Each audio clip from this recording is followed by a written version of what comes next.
everyone, and welcome to Sinful Gaming. We're going to remove that little banner because that's terrible. Icon can go. Hello everyone, welcome to Sinful Gaming. Hope you're all doing well. It has been a hot minute since we've done a hobby hangout, so why not start? We're going to be painting up Grashnax the Spoilers, which are the Beasts of Chaos Warband for Warhammer Underworlds tonight. Hoping I can just get them all finished. So going to be painting them up in a Darkwalkers scheme. So going to start with getting the flesh all ready.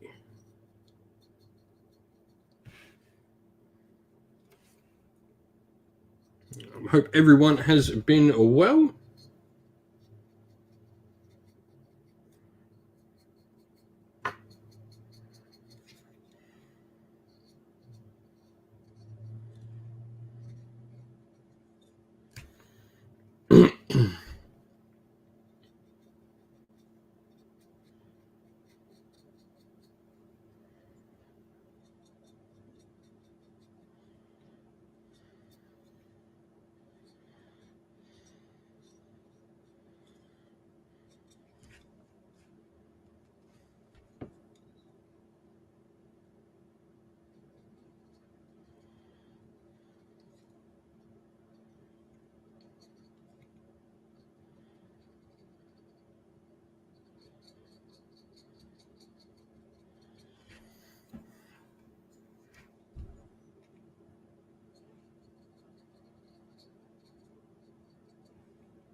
So just getting some Thunderhawk blue down for our base coat for our skin for our Darkwalkers.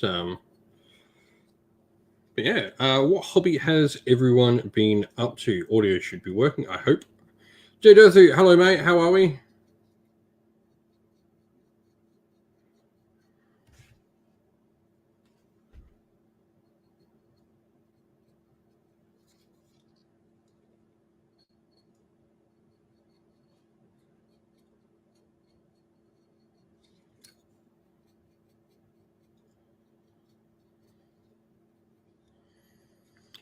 Yeah, I literally just saw them. I want to say that I called out Slaves to Darkness potentially not too long ago.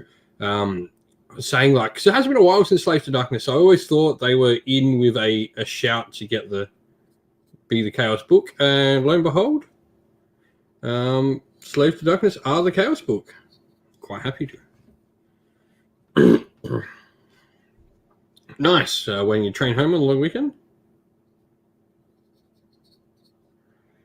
Yeah, I'm really excited. Looks like there's new Ogre units. There's a new Demon Prince kit. Yeah, Slaves to Darkness are the next book. A new name. We'll go through them on the channel a little bit later.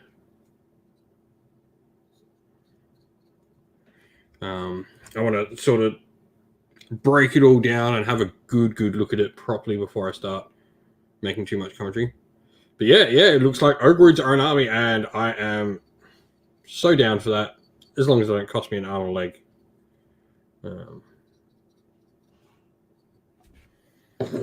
So we're just getting... Yeah, I did call the Ogrids. I said they'd be one of the best things to add to Chaos.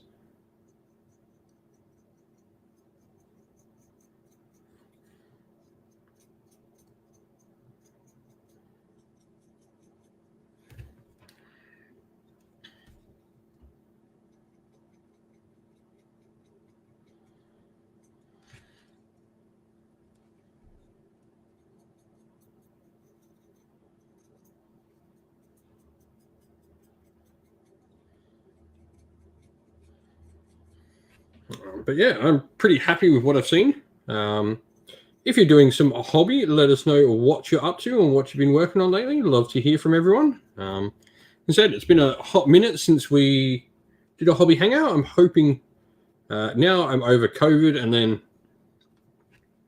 past my hospital visit after COVID. So as many know, we got COVID. I was okay. Only hit me for a couple of days, but the poor wife, she was down for like over a week with it. Not fun. And then I picked up like some gastric disease, some like gastric bug from like just having a weak immune system from it, and I ended up in hospital for a couple of days as well after that. So it's just been one thing, and then I had the flu before that. I thought I had COVID, then I had the flu. So I've just had one thing after another lately, and it's hurt the hobby hangout schedule, but yeah, back on track, hoping to get a lot more hobby hangouts for everyone. Oh yeah, dude, I'm all fine. It was nothing like too bad. It was like an upper intestinal infection that just got bad because I just had COVID. But I am completely fine. A little bit lethargic, as I guess a lot of people are after having COVID. But other than that, pretty fine.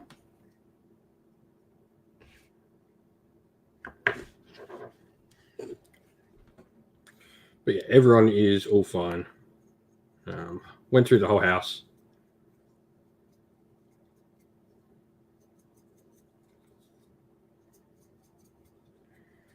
But yeah, back on a track. Managed to keep myself nice and ahead with the channel. There haven't been any leaks about Silver Nest yet. So, dude, I hope Kenothi finally. Like, we both know that is my dream. Yeah.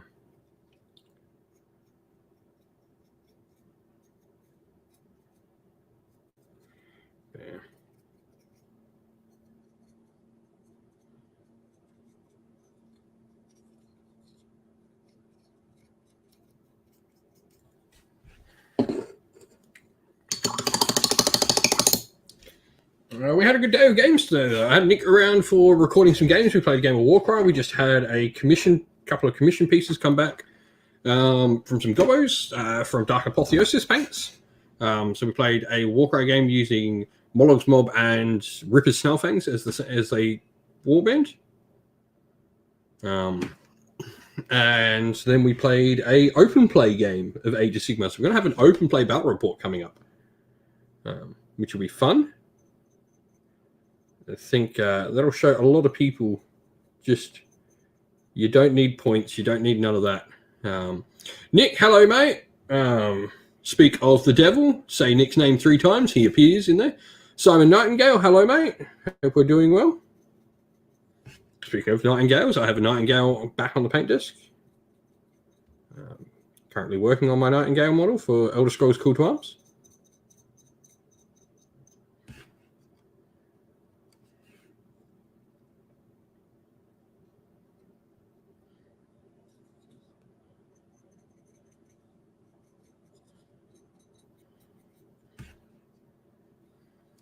But yeah, I really enjoyed using the Underworld warbands in Warcry. They were really, really fun. They're like doubles and all of that in Warcry are super fun to use.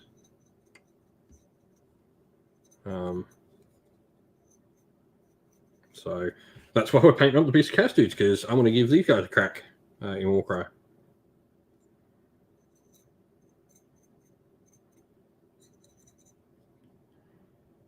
Nice. Yeah, well, to be fair, like I was saying to the others, I haven't done one in a while.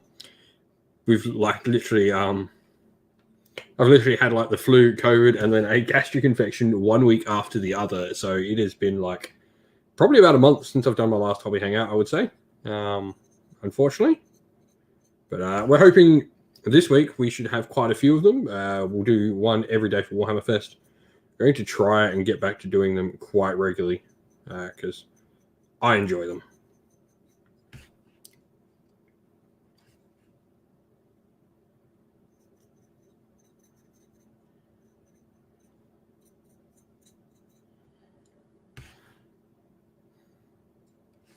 Oh yeah, Molog. Molog was amazing. I'm just going to see what's turning that light off, gets rid of a bit of the glare on the screen. Oh, that's better.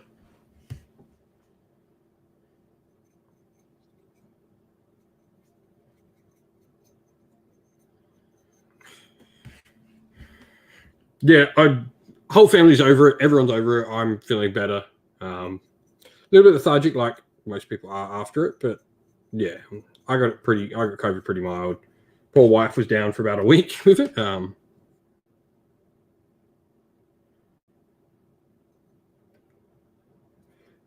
that I've seen, and I don't know whether this is a leak from the reveals because it doesn't look like it is. Who knows? But interesting. If it is like this new Chaos book and they've got Sylvaneth stuff shown as well, it gives me hope that like the days aren't going to be like last year where there were like 15 minutes worth of reveal or like one thing every day, which wasn't that great. I will be honest. So I hope like each day is packed with more stuff. I hope like we've been getting less in the other reveals because they want to jam pack Warhammer Fest with reveals. Which like if you're going to have the big Warhammer reveal, make it Warhammer Fest.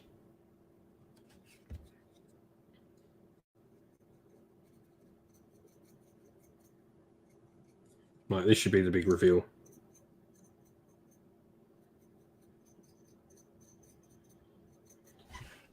These guys are just such characterful models. I love the Underworld's warbands.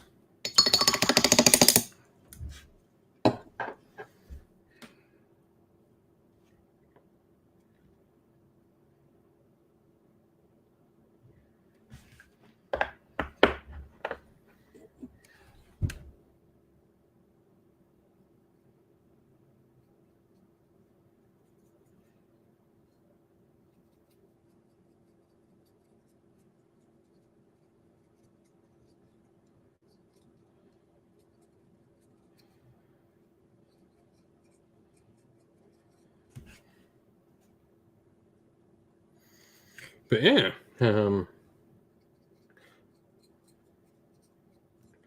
enough about my life. What hobby has everyone been getting up to? Let us know what you've been working on lately.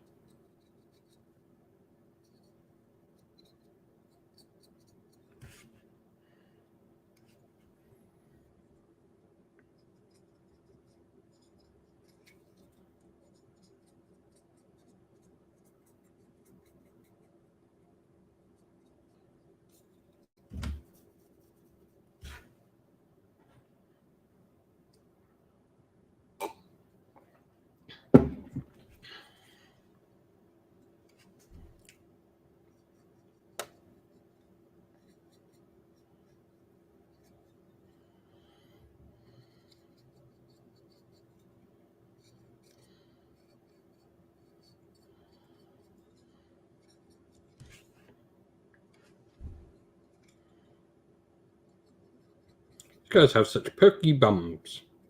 That's one thing I'm noticing.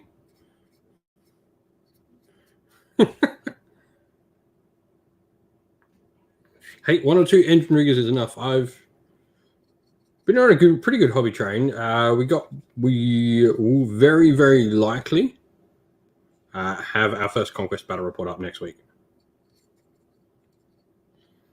I've just got to base 100 kingdoms. Nick's been working on the Nords. So, yeah, that'll be up real soon. So we'll have our first Conquest of the Last Unlimited Kings battle report up, which will be amazing to finally get that up.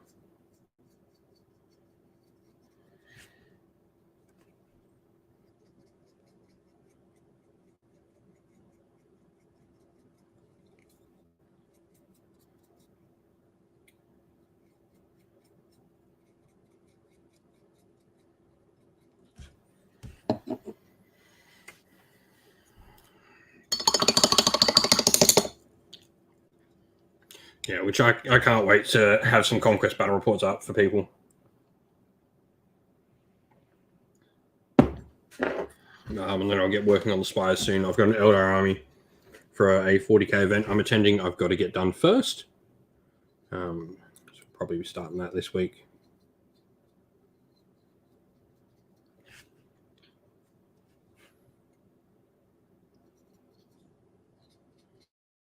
Of course, that means like the benefit that we'll have Eldar coming to our 40k battle report soon.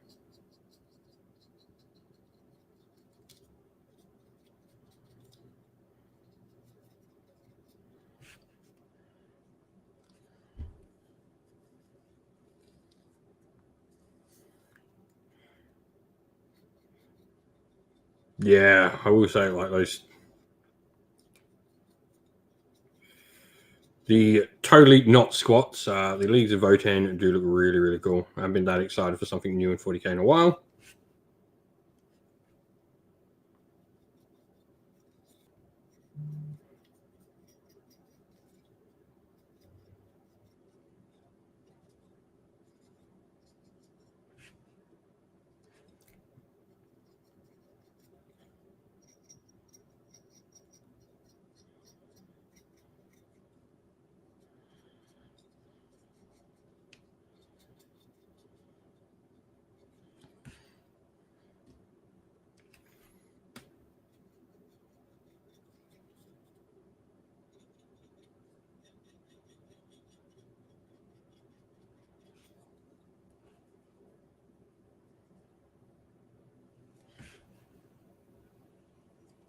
Yeah, those 40k leagues have pretty much been bang on the money. Everything. The Eldar stuff that came out, but that was from someone else, is a bunch, which turned out to be quite a bit of wish listing in there. But the 40k ones are like pretty bang on the money.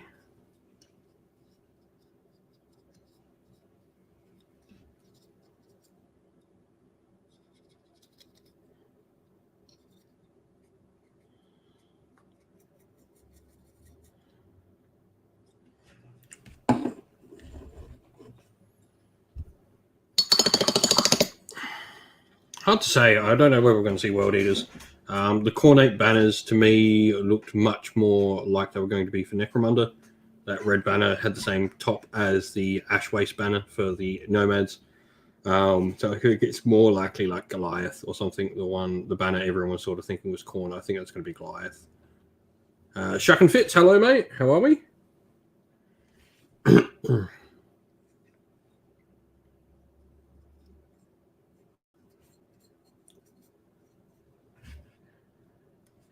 I think the big one that like I don't think anyone can pick is I really don't know what we're going to see for Warcry. Like my only thought I had from that on Warcry was we were going to see maybe Sylvaneth for Warcry as well, specific Sylvaneth.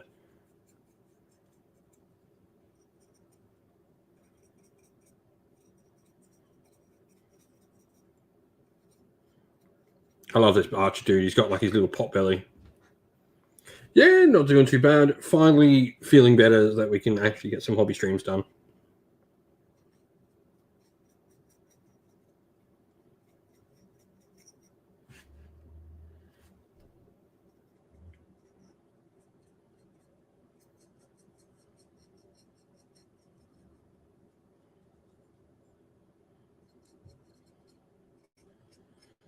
It's hard because yeah, the Canine Shadowstalkers obviously threw everything in. Yeah, I like my wish is to see like a Kernothi warband. That is my want.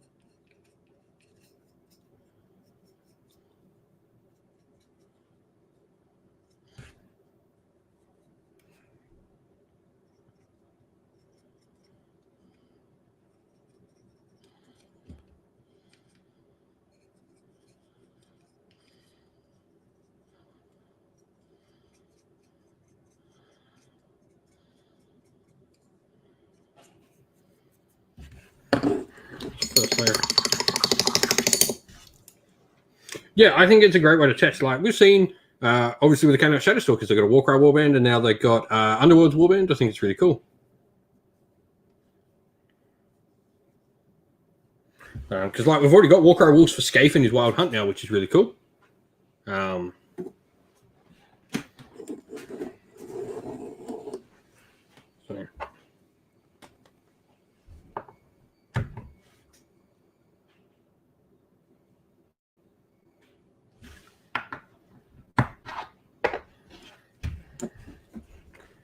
A second coat of Thunderhawk Blue for our base coat.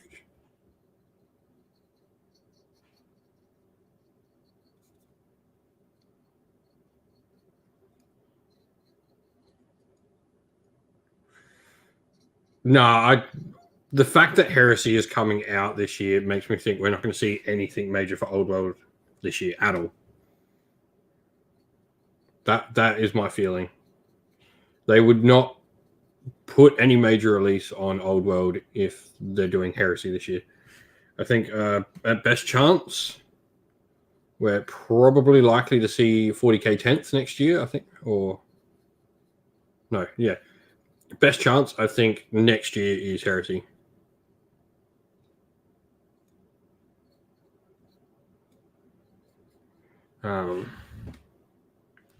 Yeah, I think Old World we may get something next year potentially. We've got 40k 10th the year after, and then it'll be AOS like 4th the year after that. So unless they do, there were the rumors saying that they were going to 5-year editions, which honestly I'm fine for. Like I'm fine with editions going for 5 years. With FAQs and that, I don't think editions are needed as much. The GHB battle packs and all that. I think the way they've worked that, editions are needed much, much less now.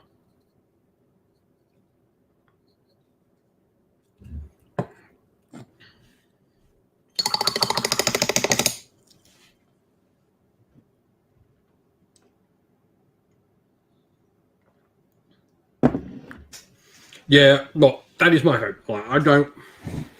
3 years is just such a small time. Like, I realized like 8th went for like 5 years, but in all honesty, like I never got bored of 8th.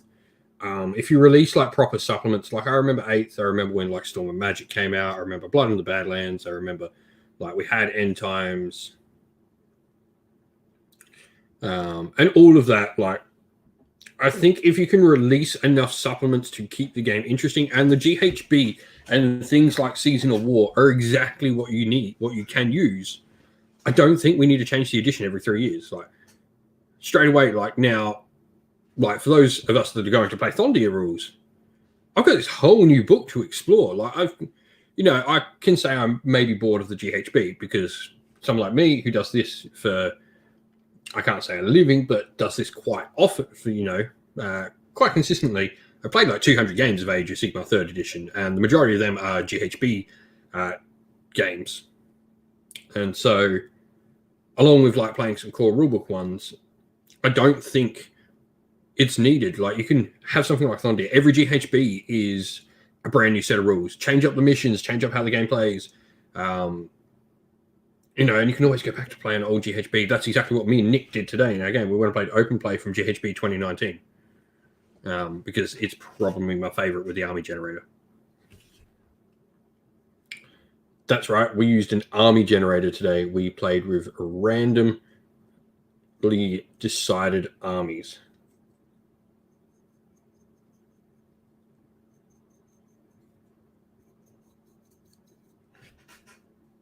And it was absolutely fantastic. Our game was really, really fun. And that is exactly what you want from a miniature game. You want it to be fun.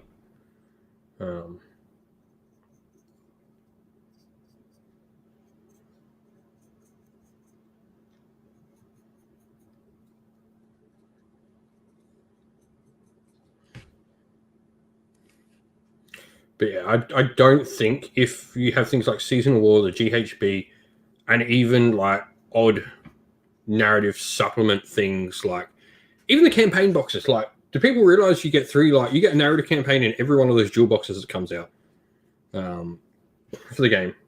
Like there's 3 missions in there, play a narrative campaign with those 2 armies against each other.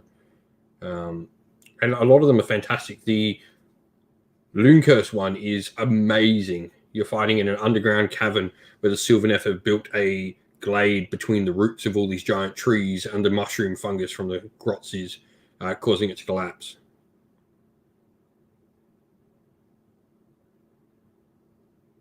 Yeah, like, and we've got stuff like that. We've got obviously the Tome Celestial, but we've had that before where we've added in like other things. I like what the 40k stuff is doing with it, where like there's been Wolf Spears, Silver Templars, and Empress Spears added as new Space Marine chapters to play for like a Space Marine player. That's like, cool, here's the 3 brand new types of army you can try out for your codecs.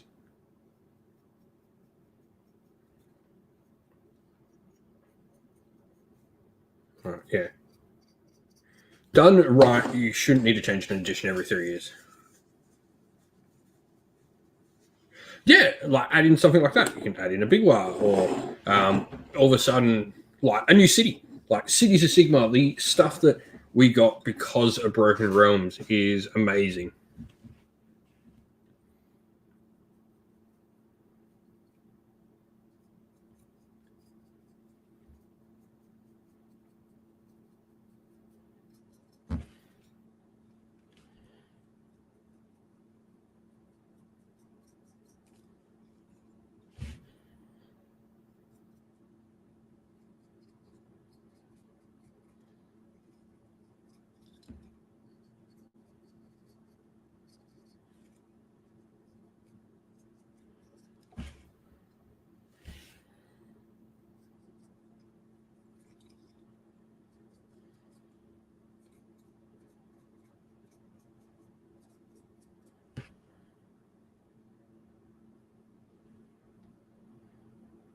Yeah, cities are super easy.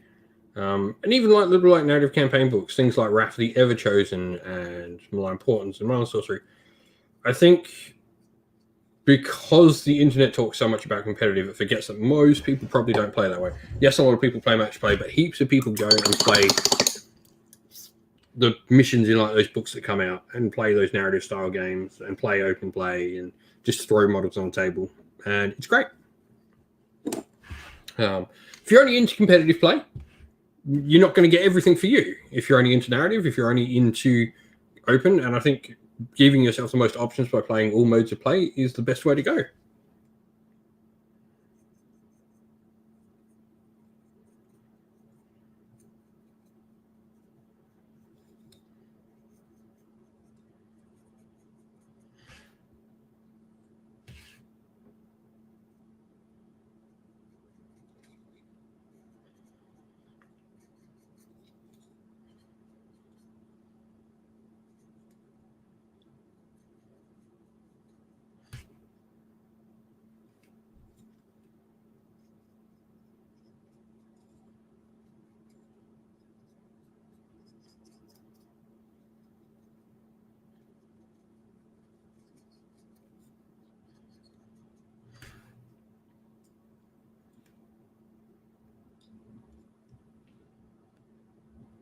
Yeah. Like I always say that I'm like competitive and match play are two very, very different things. I strongly believe in that. Playing match play with points and all of that is very different than playing a competitive game of Warhammer.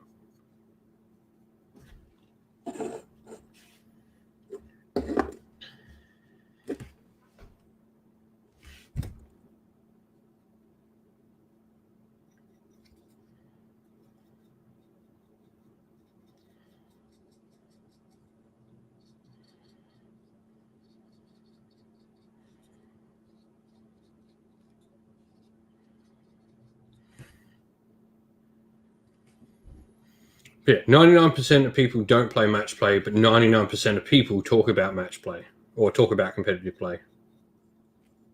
Or at least 99% of the internet talks about competitive play.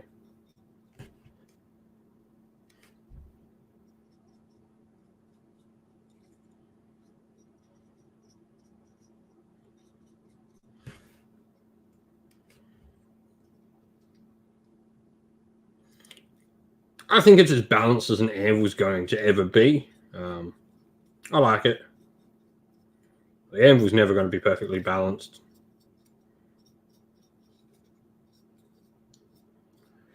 I think, like, because if you're going to add that Anvil into a competitive setting, it's always just going to be broken because people are going to look to see what they can break in it. If it's in a narrative setting and you're trying to build a narrative over a character you make about certain stories, it's a perfectly good tool for what it does. In competitive play, it'll always sort of spread to finding loopholes and whatnot, because that's what people aim to do with that.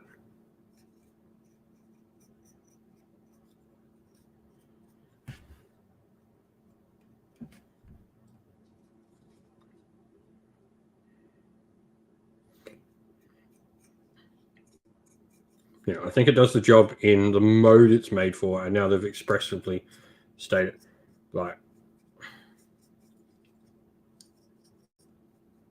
you could totally put it in an event. You need to put it in the event with the right sort of people that are going to play in within the spirit of what you're trying to achieve using the item.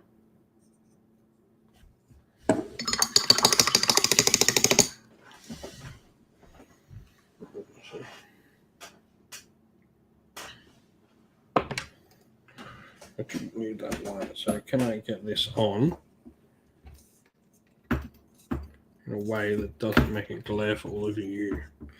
That's better for me. Cool.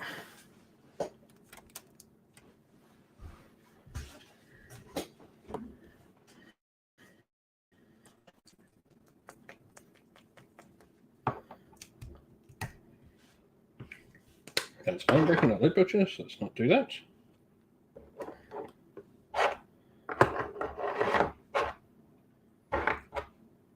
Huh. I picked up both my iron breakers, not my lead butcher. How do I think? Where are we there, butcher?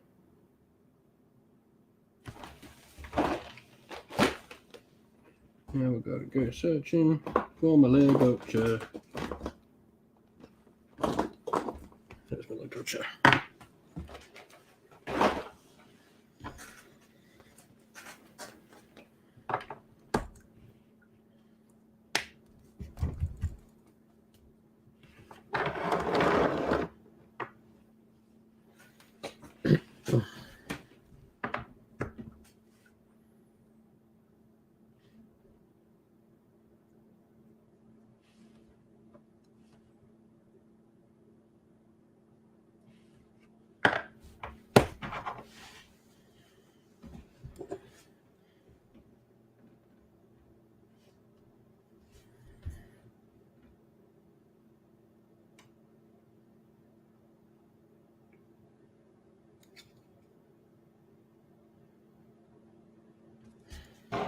I don't actually have any metal on Russia.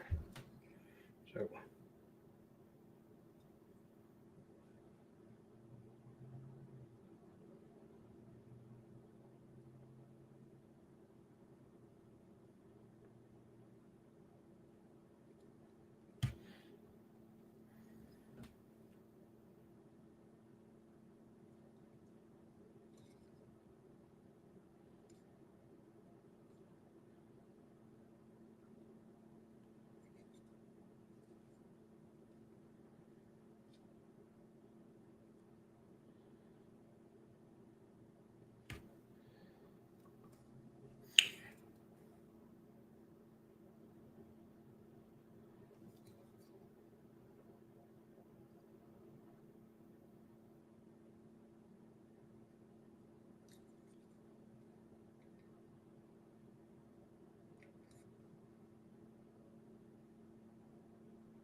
yeah, it leads the game to be all about like twos and so many things. I think it's good downsizing the amount, but completely wholesale removing them. Look, like, I'm not playing Age of Sigmar because I want to play a quick game. If I want to play a quick, like, I was having this chat with some friends. If I want to play a quick game, I'm playing like Warcry. I don't think like the aim to make Age of Sigmar a mass battle game that's quick is the right way to go about Age of Sigmar. I don't think Age of Sigmar should be a quick game. Like a 2,000 point game of Age of Sigmar should take 3 hours. I think like that's fine that it takes that long. It's a mass battle game. If I want to play a smaller game of Age of Sigmar, I will. Like I can play 1,000 or 750 points, and that should take an hour. But yeah, if I want to play a short game, I play Warcry or I play small games of Age of Sigmar, or Blood Bowl and games like that. But yeah, I don't see the point in trying to speed up a game.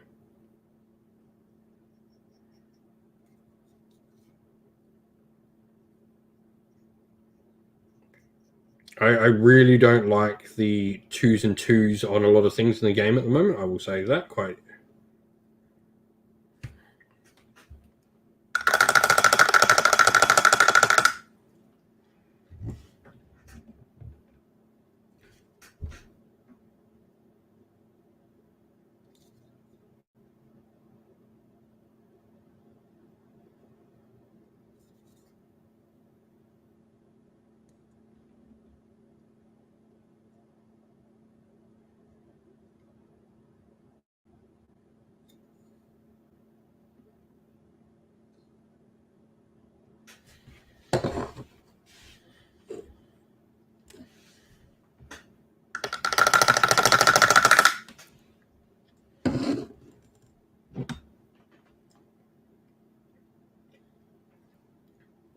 The problem with removing rerolls is it limits what you can do.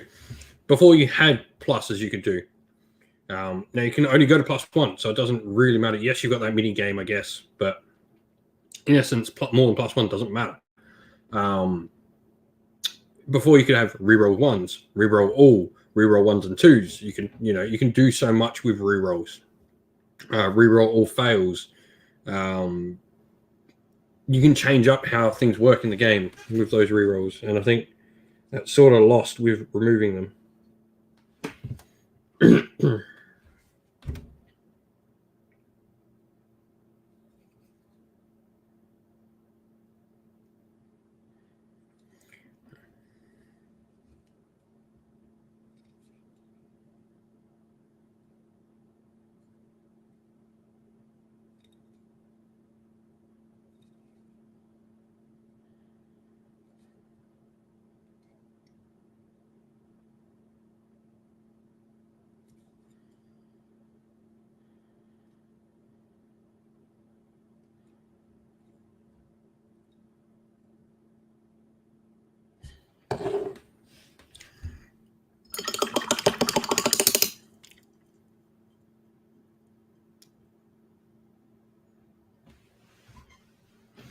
Yeah, it's movement and how you put together your combinations.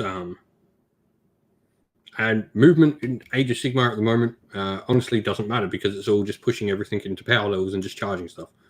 And because the game is free-flowing, with overpowered units in a game that isn't regimented in how things have to move, means that ability to put that power anywhere, just a fast unit that's powerful like dragons or even gargants or lots of different units in the game that can project that power because they've got 360 arc range, because they can move in any direction they want. They can purposely react to anything in the game. It means that as soon as you start overpowering things in damage in a game that has 360-degree movement, with not very good terrain rules, Age of Sigmar does not have good terrain rules, you run the risk of just having a kill-for-kill game, which is what Age of Sigmar is now, where you can have these super high-powered units in a game like Warhammer Fantasy. Like, for all Fantasy's faults, you can have super powerful units in Fantasy, but the thing with that is because the game is regimented in how it moved, it can have those powerful units that were super, super OP, but your opponent can avoid them because of how the game functions. Like, I used to remember playing my mate and used to bring a blob of 50 Chaos Warriors, and every single game I would avoid that with my entire army and just kill the rest of his army, and I'd win every game because I just get victory points killing the rest of his force, avoid them, not die as much, not have as much of my stuff die taking on the rest of his force because he's got 1,000 points on a block of Chaos Warriors.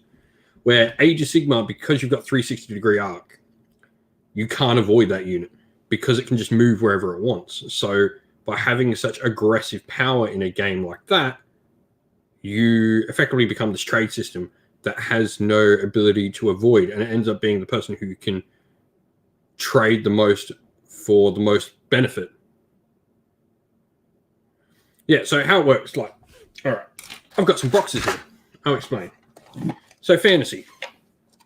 Let's got cards in that one. Here is your unit of Chaos Warriors, right? It moves like this. This is its front. Oh, where am I? This is its front. It can only see forward. It has a 45-degree arc. So I can see like that. So my unit's here. Oh no, I'm in your 45-degree. My unit is here. Oh no, I'm in your 45-degree arc. I then move down, and now your unit can't charge me. Because of how the game works, your power is now negated, where my unit, now I've charged like your archers that are down here or something like that. A much weaker unit, but your powerful unit is here. And you could do the same. My weak unit's now exposed. You go up, and we try and jostle. But, yeah, what happened, and they can be super powerful, those big units, because they have that lack of mobility. Where in a game like Age of Sigmar, yeah, I've said it enough. And Bub on Dubbon. I think I got it. Bub on Dubbon. Yeah, it's just some interesting looks. It can be like you think of it like chess. It's not like far off Bubba and Dubbin. But that's the thing. Like, you think any model in chess can kill any model, but all of them are restricted by how they can move. There is no model that has such perfect movement except the queen, but there's one of her. You know, the queen is she can tank anything, and she's got the best movement in the game. But even she can get caught. She'll be taken out of play. She can be stopped because she'll be like taken off in response.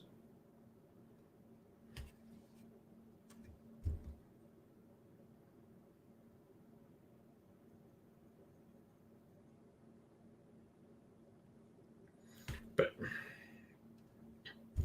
yeah, where you look at that diagram, Age of Sigmar unit here can move anywhere it wants. And so when you've got that aggressive, powerful unit, it can just, yeah.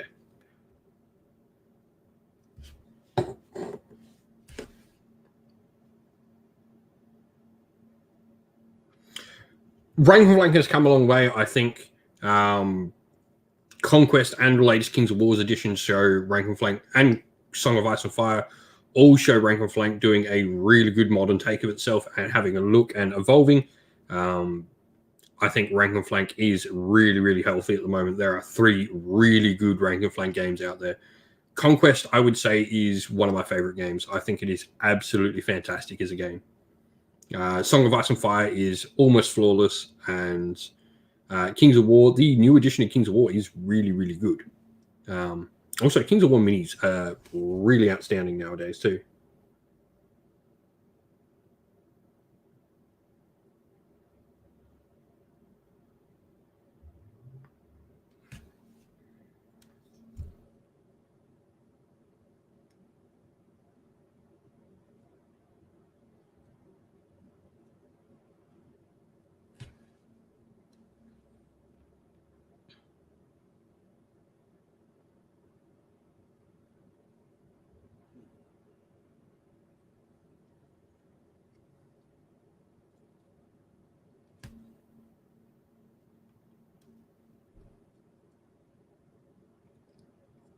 Hey, John, nice to see you, mate.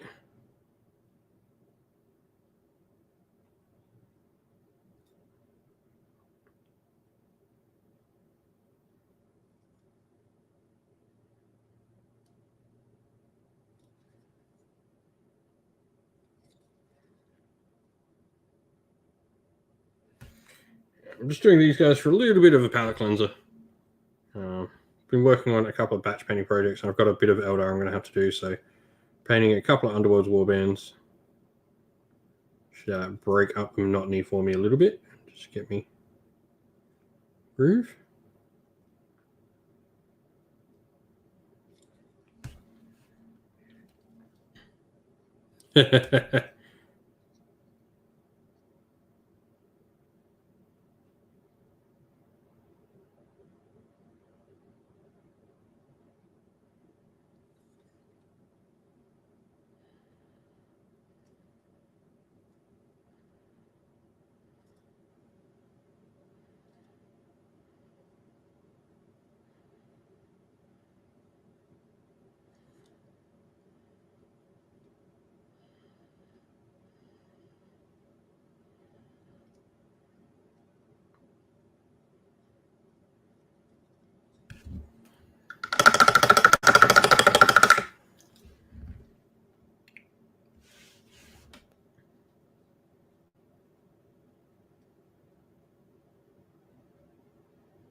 Yeah, slowly getting there with these guys.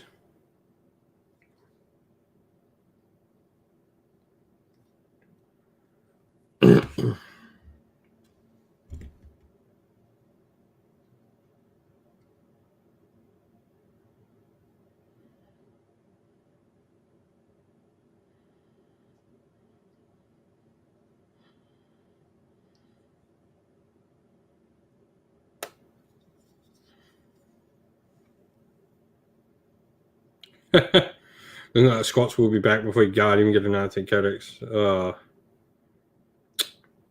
Yeah, that does look like the way it's going to be, doesn't it, Jay Dorothy?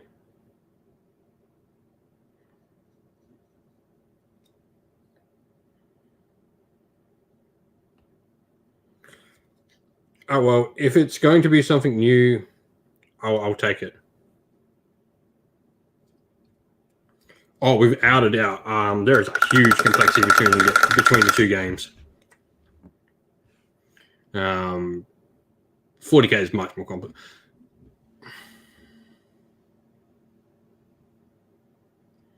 40k is much more complicated than Age of Sigmar. That being said, I think Age of Sigmar is creeping up in complexity. I do not think it's the simple game it once was.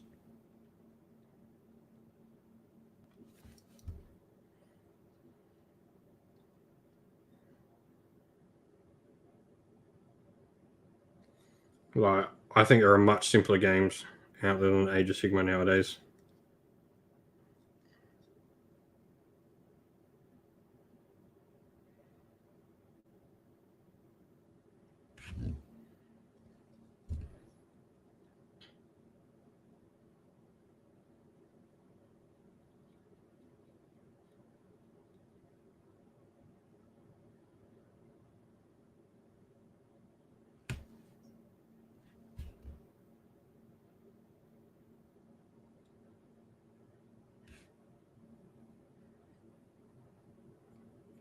Originally, that was a pitch, without a doubt. That was one of their pitch lines at the start of wanting Age of Sigmar to be a really simple game. I don't know whether they still stick to that as a core tenet of the game.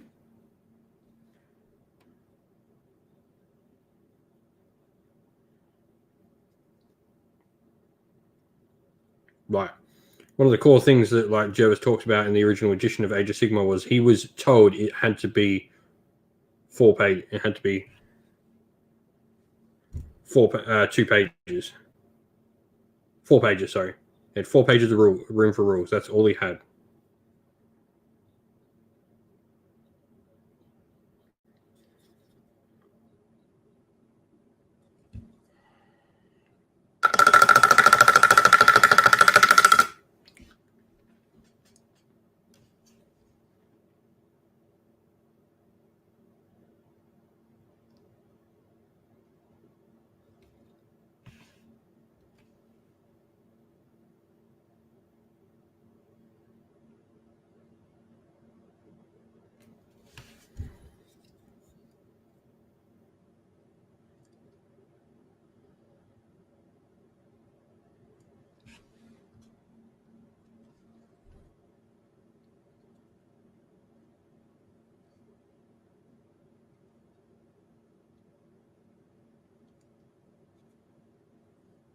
So that was, yeah, an original thing of the game. Whether or not that's still how the company feels about the game, I don't know. But it was one of the easiest things to get people into the game, in that it was super, super friendly. Pink Nico Fire, hello mate. Good to see you.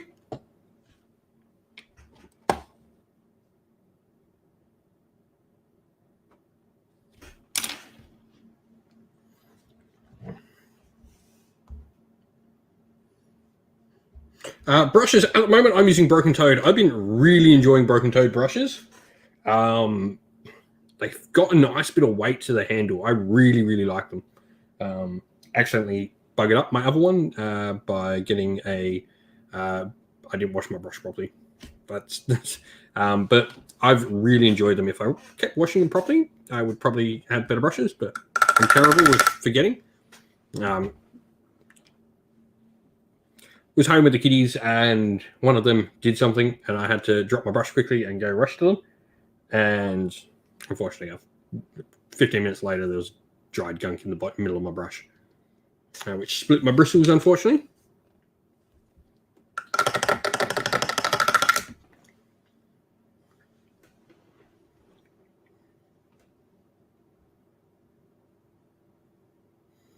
No, Bubbledub it's pretty normal. Like a 2K game should take about 3.5 hours, depending on the armies you're playing. Most tournaments will be going about 3 hours for a round if you go to an event. They look really nice too. So yeah, Broken Toad, what I use. I've also got some Army Painter ones. I really love the triangular grip of the Army Painter ones. The Regiment brush, the Army Painter. It's really, really comfy.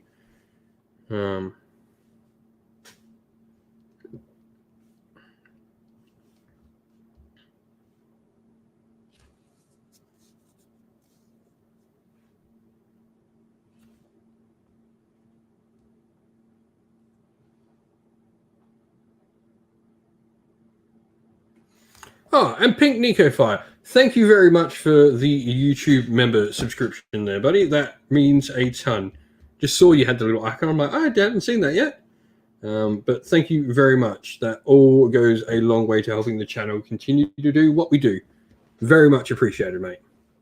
If anyone ever wants to join YouTube members, down in the description. You should have some cool little emojis you can use in the chat, which Wolfric Nick has just shown.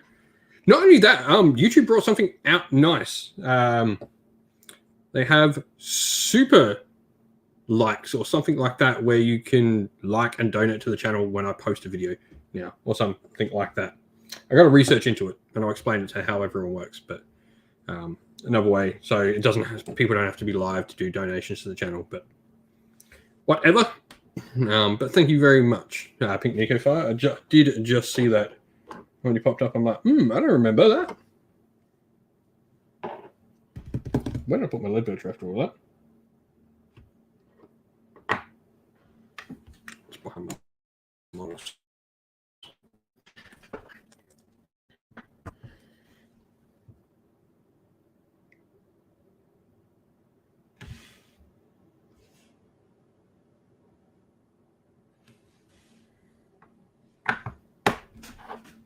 Oh, thank you very much.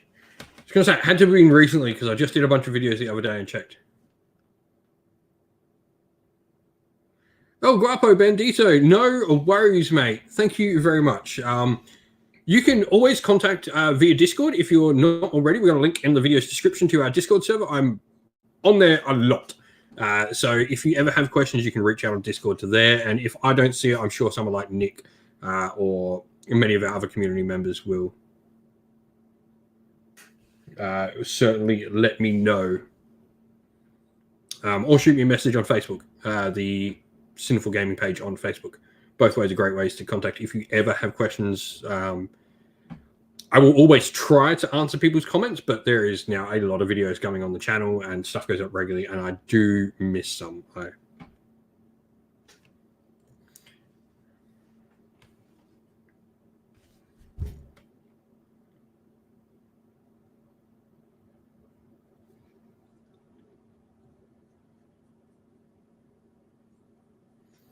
But if I ever don't get back to your question in a comment, just comment down, jump on Discord or jump on Facebook or even Twitter. You can find all the links for that on the channel's homepage. You can go over to the top right. There will be Twitter and Facebook and all of that there that you can find me at. I'll always be happy to answer questions and give a bit of help where I can.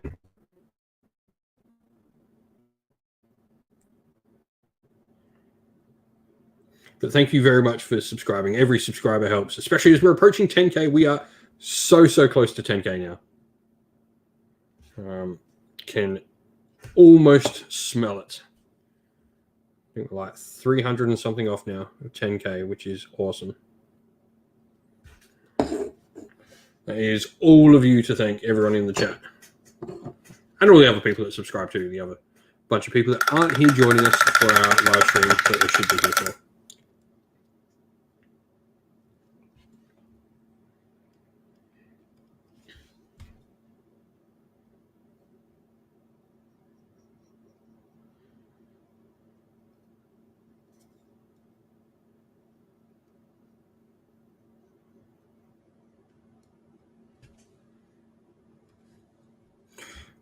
What is this, John? 40k an hour's depth is in the wrong places. You could print a paragraph on every...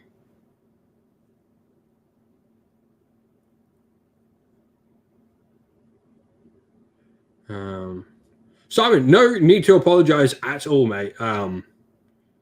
Dude, a person lurking is as good a person as chatting in the chat, because you're someone watching. It all helps, whether you're just here listening, watching. Got me on in the background, whatever. You never have to comment. Never feel like you need to comment. I will always ask people to chat, but never feel like you ever need to chat back. If you're having a bad day or just wanting to listen while you do your own thing, completely fine by me.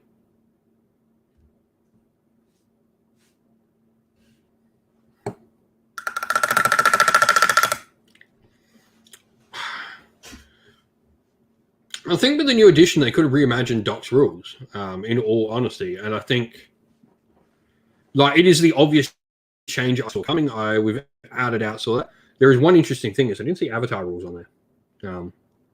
Battleshock Immunity is gone, which I'm happy. I like Battleshock Immunity going away from the game. I much prefer Battleshock Immunity to be something like the Herdstone, where you just lose less models from a failed Battleshock test.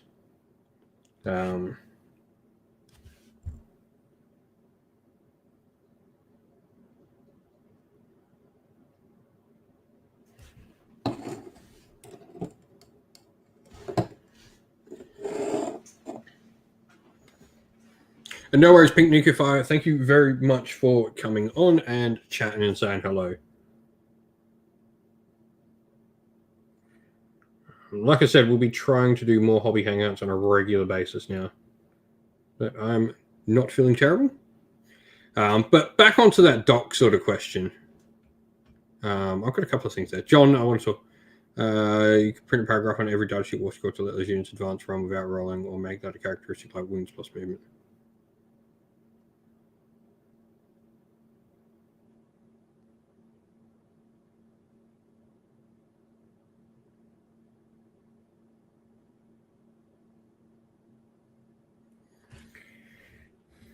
Yeah, like my big thing with miniature games is I don't like mechanics that don't let me roll dice. The game is a dice game. I want to roll dice. I don't want consistency. I don't care about consistency at all. I want to roll dice. I want to see things fail. I want to see things do well. It's just funny. Like, I get as much excitement when my unit rolls all ones. Like, perfect example, like Nick and me played a game today. The first two turns, his Lord Relictor rolled ones for his prayers. That was just as fun as if that Relictor had rolled 2 6s and got both his prayers off, because it was just like, cool, it's a moment when they're having fun, poking fun at this Lord Relictor that can't seem to cast a prayer despite having a 2+ to do it. I don't like mechanics that don't like force rolling. The Doc Blood Rights home, yeah, it's the change I saw happening, without a doubt. Do I think it's the right one? Probably not, because it's a lot of bonuses.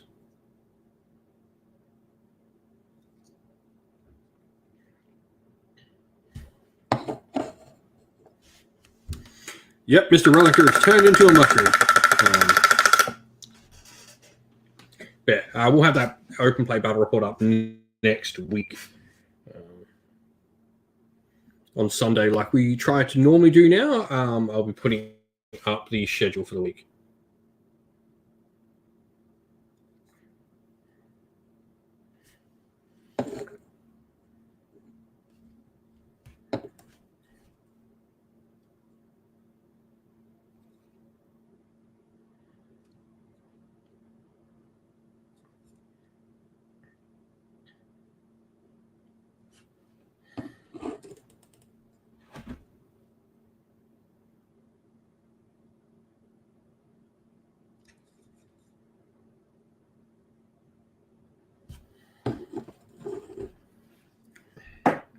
If you are watching or if you are lurking, the one thing you can do that's amazing is go drop a like on the video, especially while we're live. It helps people come to find the chat.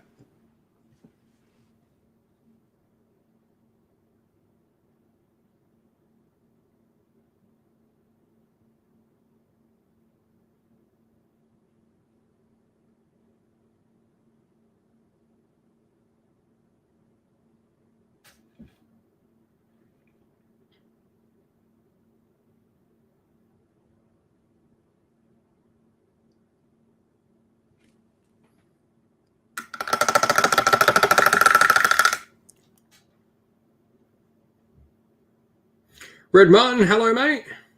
And hello, world. This is me. Fun forever. Friends are everyone. You would only be if you only Australians of like my age would probably know what that song is. If you're an Australian and you know what that song is, what were you doing watching that show?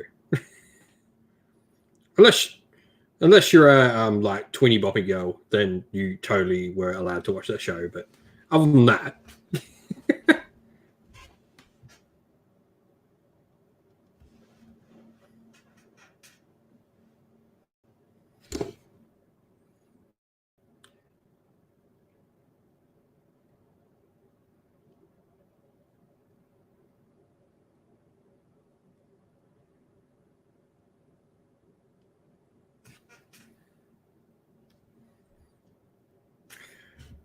Nick, you got it on the nail. Saddle Club.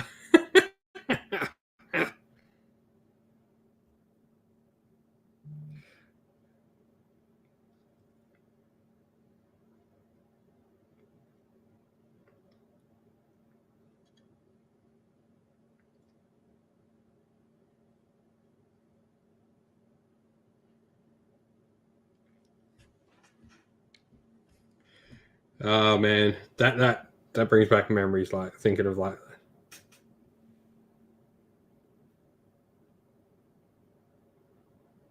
yeah, like this. Yeah, I totally agree there, John. Like,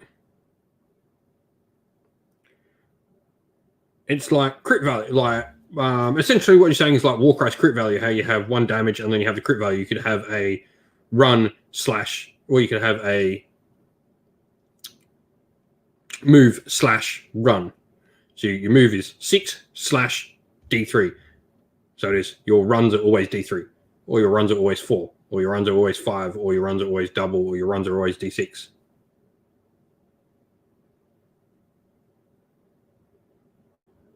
Round the twist, Nick.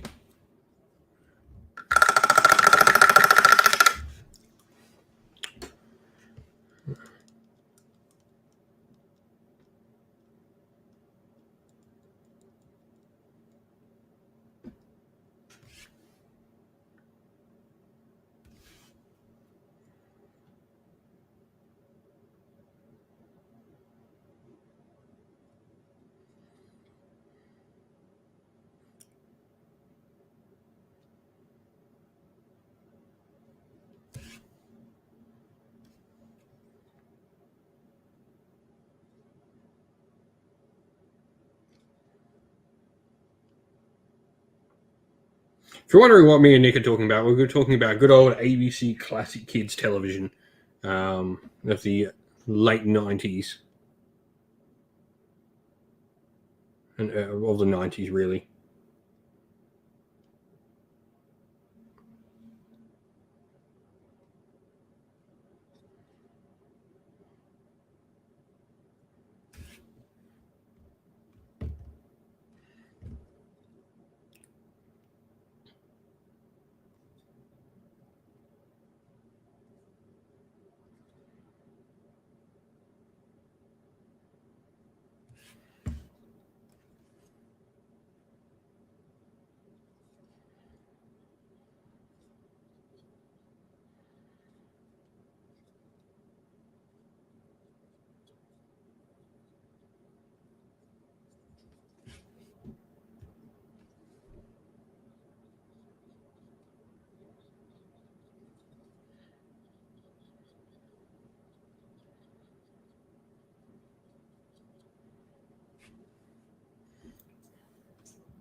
Robin Man Killer, hello. Red Martin, what am I painting? I'm painting Grass Next to Spoilers for the Beasts of Chaos, the Warhammer Underworld warband.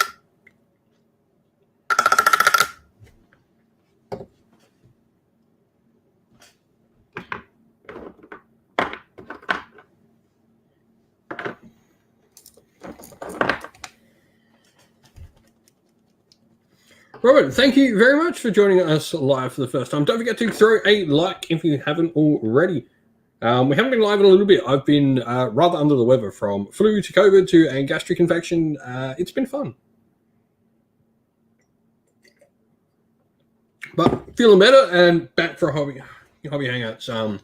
We'll be live every day of Warhammer Fest next week. And hopefully try and be most days from now on.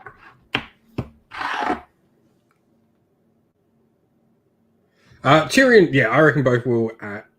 Tyrion, like we know, is coming for Lumineth. He'll be there eventually. Malarian, I think, I still have the suspicion that he's going to get added to Daughters of Cain. I have the feeling that he's not going to get his own army. He's going to be added to Daughters of Cain.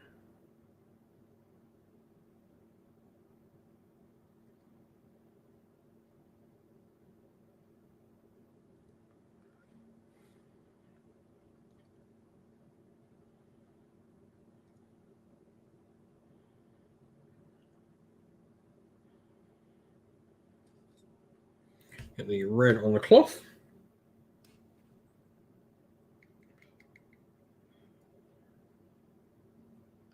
Oh, nice. Commission Painter 3D Pro. Awesome, man. I am but the humble YouTuber and nowhere near good enough to be a commission painter. Oh, helped with KO and DQ. Awesome, man. I'm glad I'm able to be helpful in some way. Hades, hello, mate. Long time no see. Just starting out with AOS. Yeah, Hades, I want to go have a really good look at them after, but there was Ogoroids. I did. When we were talking about what was like the future holds, you can go, what is it? What the future holds for AOS? I was talking about like how I thought Slaves to Darkness could be in the mix potentially for Chaos. Just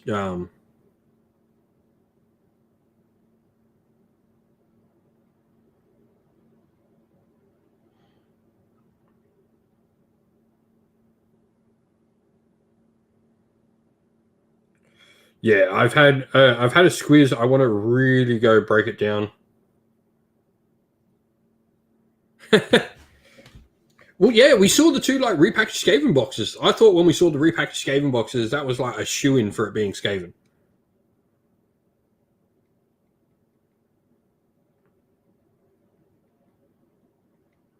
However, like Vince will see the silver lining in that because it's not the Skaven, army. There's more chance for a reprint of that army. Oh, apparently they were fake images. Okay, that's really interesting. Thanks. Cool.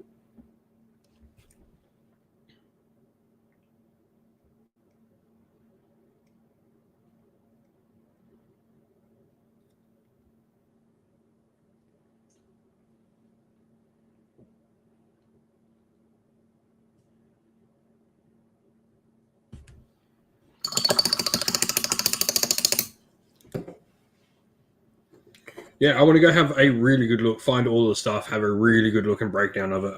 We're obviously going to see it in a few days, so be really interesting to sort of talk about.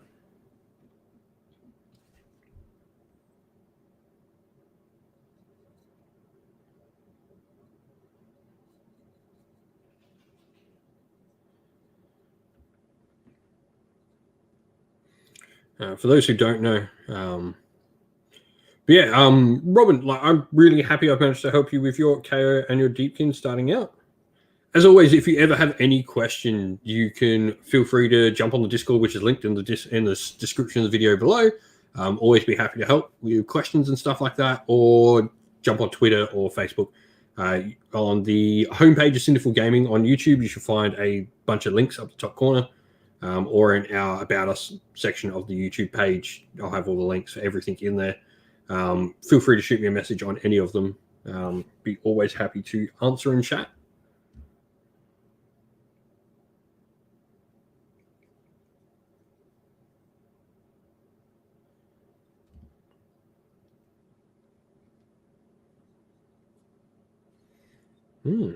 Fake images coming out, though. That's an interesting one.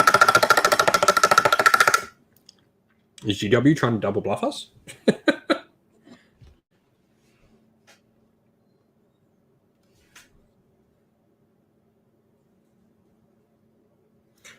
Underworld models are so beautiful. I should just let everyone know that the Underworld models are insanely beautiful. And if there's any last chance to buy that you want, you should go get them.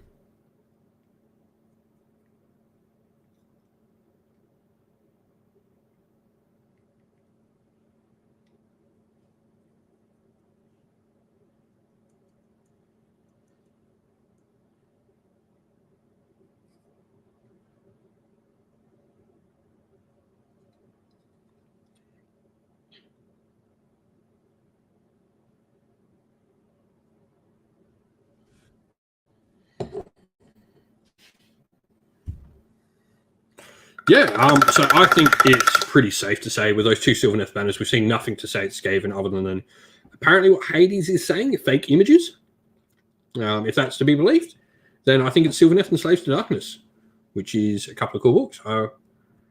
The downside of this is if it's Sylvaneth coming alongside that Chaos release, I think we're not getting a Kenothi side of the Force. Sad.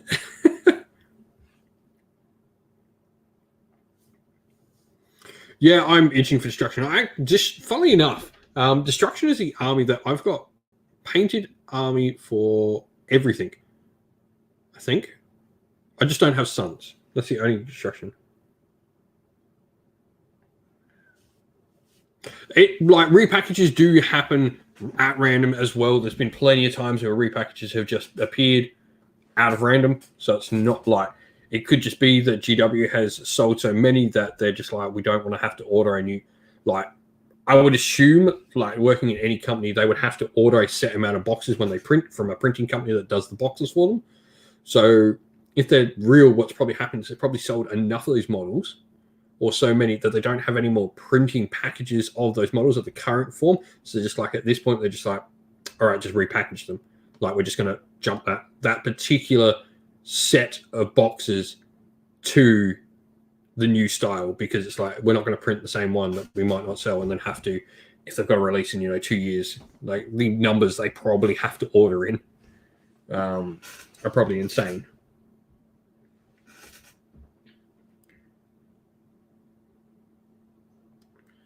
Yeah, Skaven do deserve an update.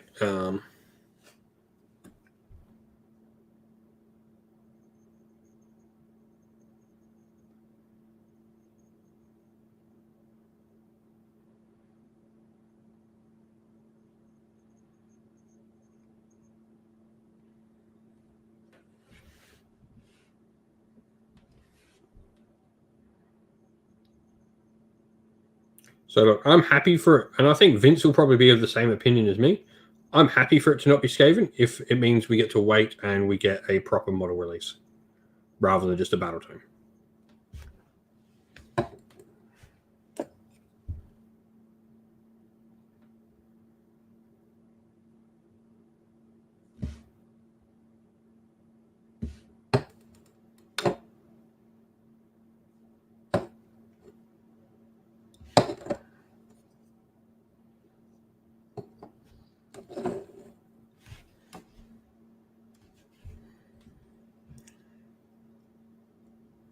Yeah, the new Chaos stuff looks absolutely amazing. I love the Chaos Knights and stuff from that kit.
Oh, joy.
But yeah, so getting there with these guys, putting all my best kits down.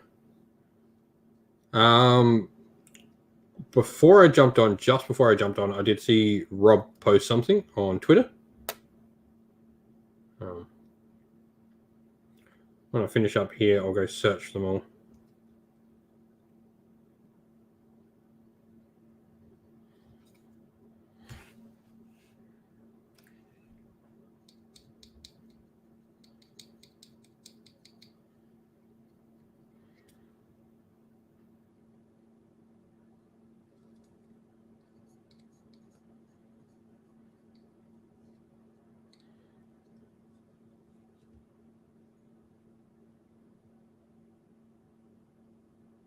Yeah, Robert, no worries. Feel free to shout out your questions, mate.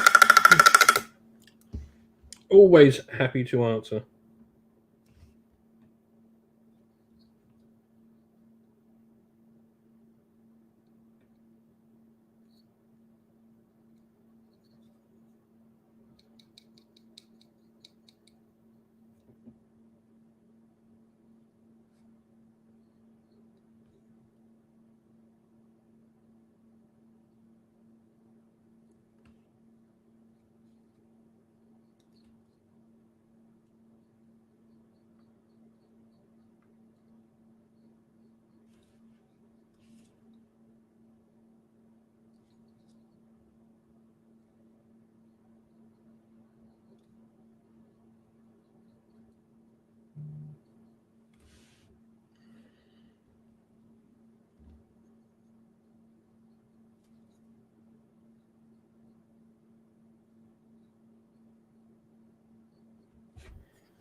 Easy.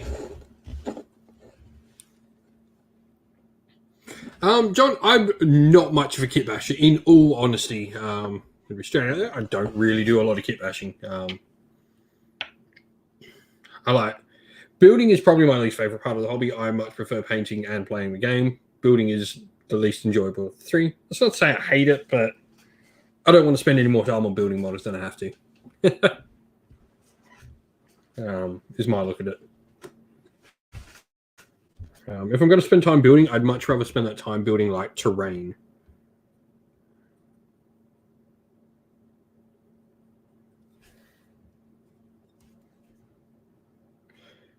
Easy, Robin. No worries.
That's Firewall for Nick. That'll be awesome.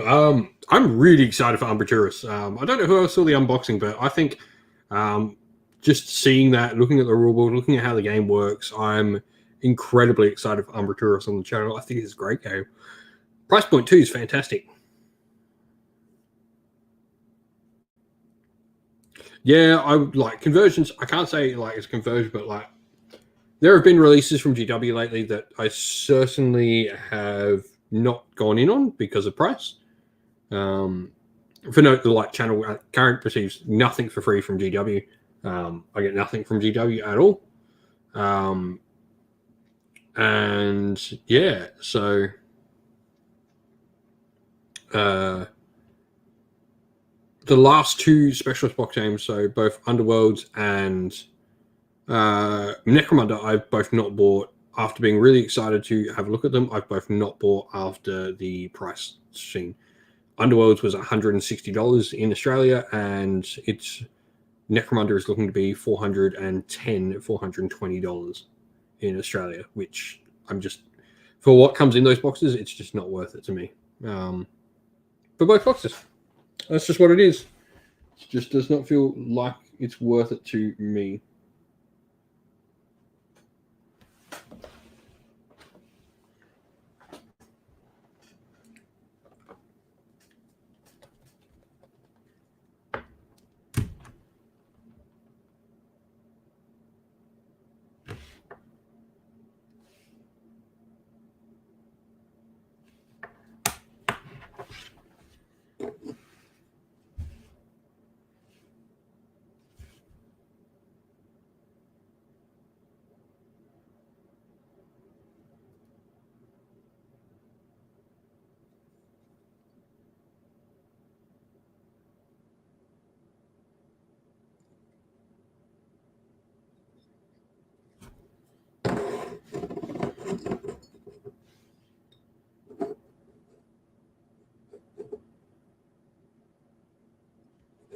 Thoughts of converting a Graham Clue into an Ogre Over Tyrant and having lots of Noblars on it. That'd be sweet, man. Very doable, too. Yeah, completely agree, JW. Like, the rumored cost for that Heresy box is apparently £240, so which means it's going to be like $500 AU. Plus some, probably over $500 Australian, which for a starter set will just completely stop me getting into Heresy. I look at that, and then I look at something like Kings of War. The starter set I got with the Halflings and the Orcs was $150, posted from Europe.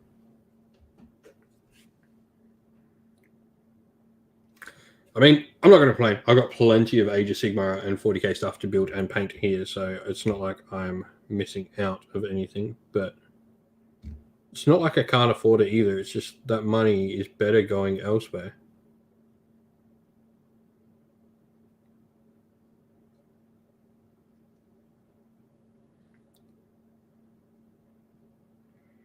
But yeah, I get it's an expensive hobby. I get it's a luxury item. That's not the argument like I go against it of. Like I saw this on the Necromunda page of people going, oh, people forgetting it's a luxury item and all of that. That doesn't matter. People can still be upset with the price of it. Doesn't matter if it's a luxury item or not. The fact that it's now cost so much that people that before could get it now can't is something to think about. Not just that, but the thing that I know plenty of people that can afford a game of that cost, like myself, but are choosing not to because I don't see the value in that cost.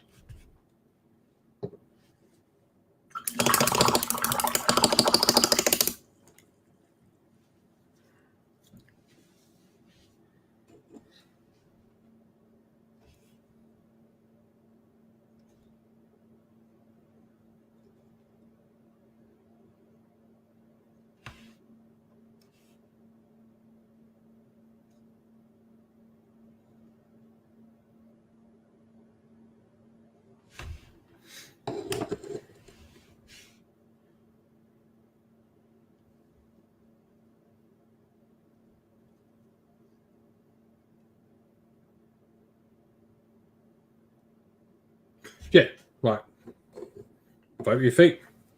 There are plenty of cheaper games out there. I think that's something like I've been wanting to bring to the channel is, especially while I've been looking at skirmish games, is to show that there are cheaper games out there. The world doesn't revolve around GW. Yes, there are more people playing Warhammer because it's so easily accessible. But realistically, like, me and Nick are the only two people I know around that play Elder Scrolls, and I love playing Elder Scrolls. It's one of my favorite games. I don't need anyone else but Nick to play it with me. I think people get caught up in this massive thing of like, oh, we've got to have all these. If it's not a 50-player event, is it a game worth getting into? That doesn't matter. If there's enough people playing that game in the basement, like, I know there's plenty of people around the world to play Elder Scrolls, but there's like, you don't need to have that massive event to make a game worth getting into. Lots of these companies are just people doing it out of their backyards, like Moonstone and all that. It's just companies doing it out the back door and like small little things. And they don't need to make massive profits to succeed.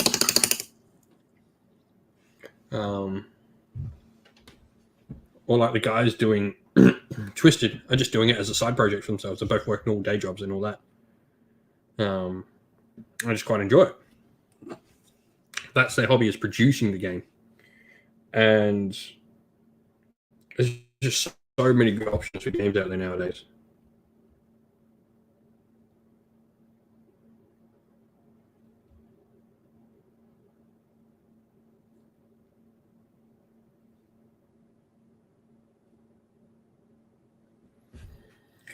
What's that? But like hobbying and painting as well. Like, I really enjoy painting and hobbying on something like this. Like an Underworld's Warband here is fantastic. There's a really good amount of miniatures.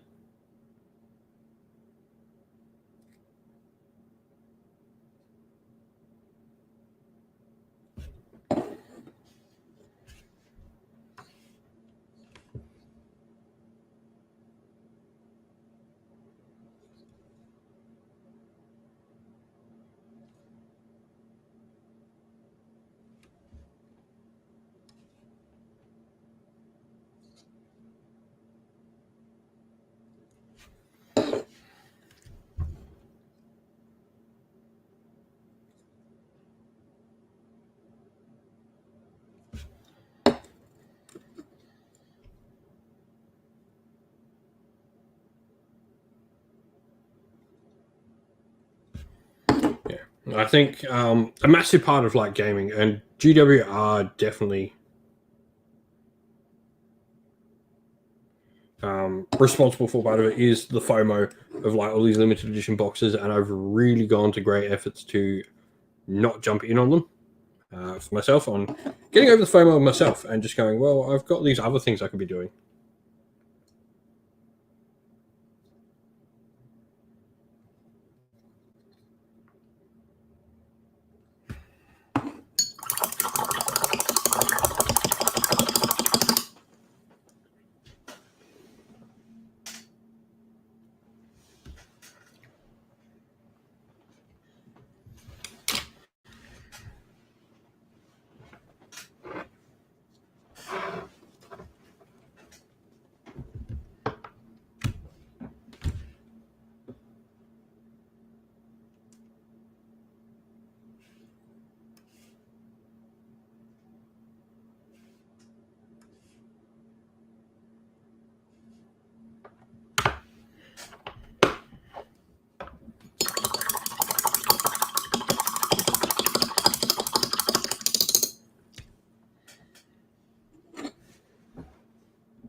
Starting to work on the leather now.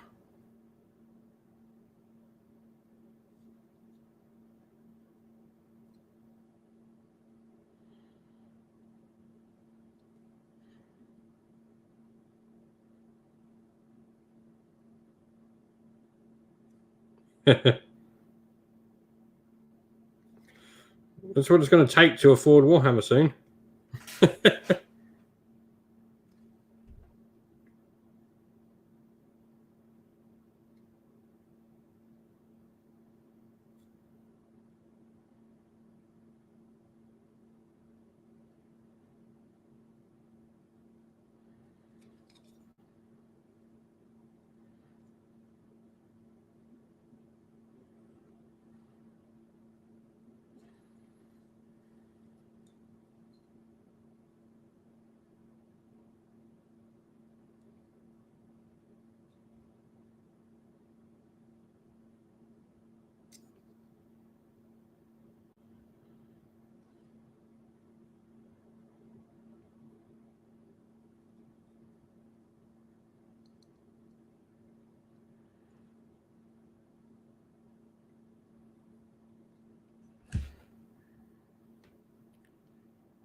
But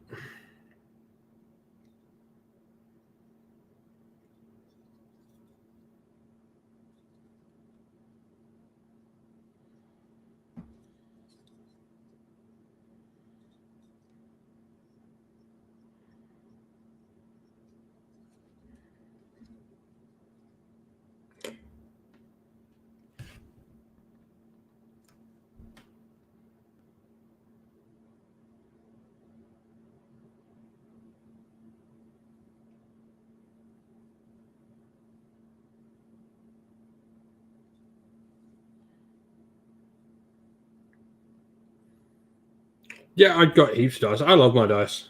My dice collection. I've got dice from playing like a bunch of different opponents. I usually hand out my dice to people I play at tournaments.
Sold quite a few of the dice already, which is really nice.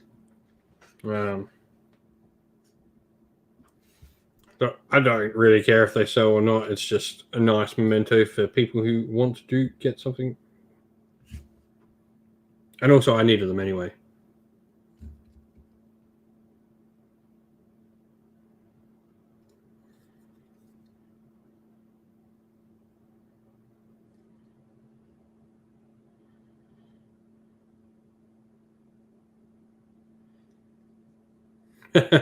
Thank you very much, man. I really do like the dice.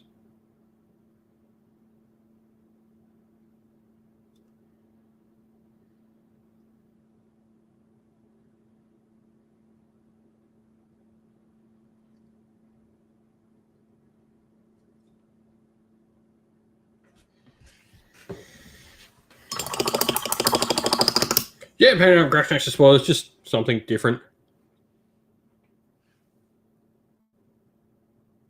Ah, okay. So this is a leak from a while away yet.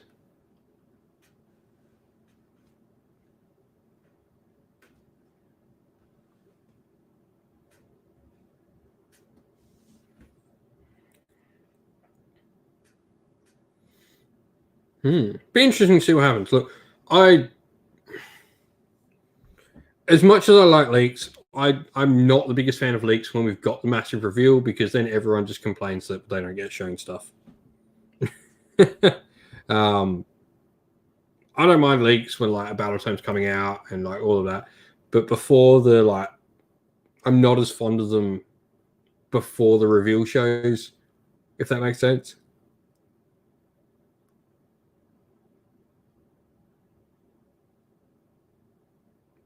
Karen Commissar, hello.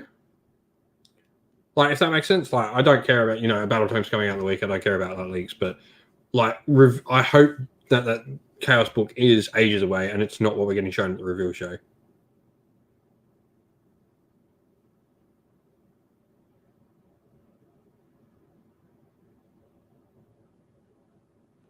Yeah, Dutch Jisoo completely works, man.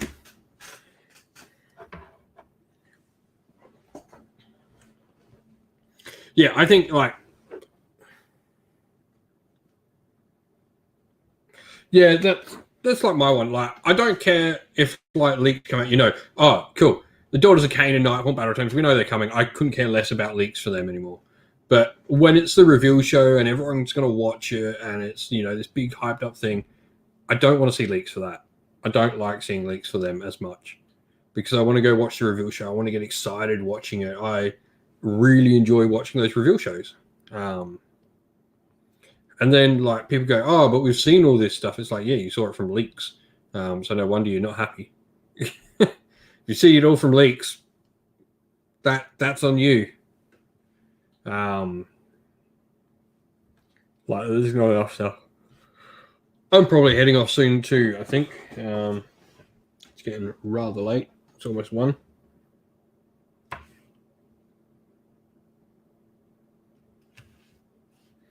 But no worries, Jake.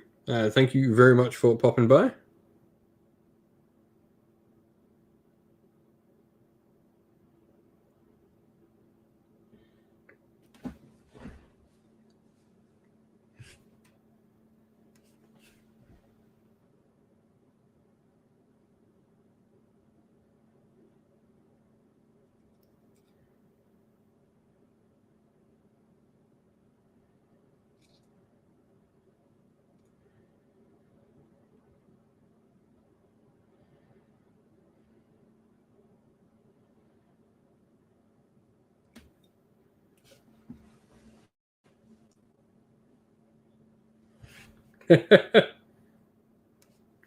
Yeah, UK Space Marine Codex would be great.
Yeah, it'll be fun. Like, it'll be fun with all the shooting nerfs.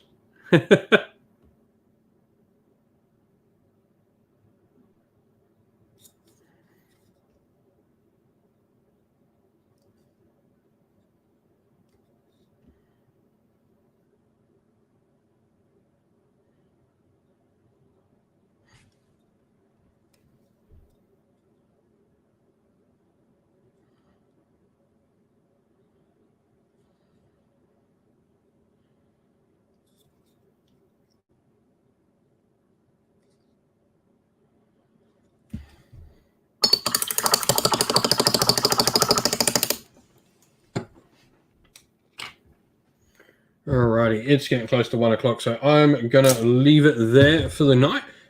Thank you all for coming and chatting and hanging out tonight. It's been awesome. Thank you all for everyone who's jumped on, YouTube members or Patreon or all of that. If you'd like to help support the channel via Patreon and YouTube members, it's a couple of bucks down in the description of the video.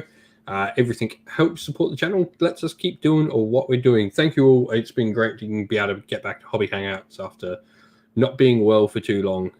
So thank you all for coming and hanging out. We'll be back probably tomorrow night. I've not got much to do, so might be back tomorrow night. Have a good rest of your day, night, whatever it is, wherever you are. Stay safe, everyone. Stay well, and most of all, keep fighting that war against the great. Ciao.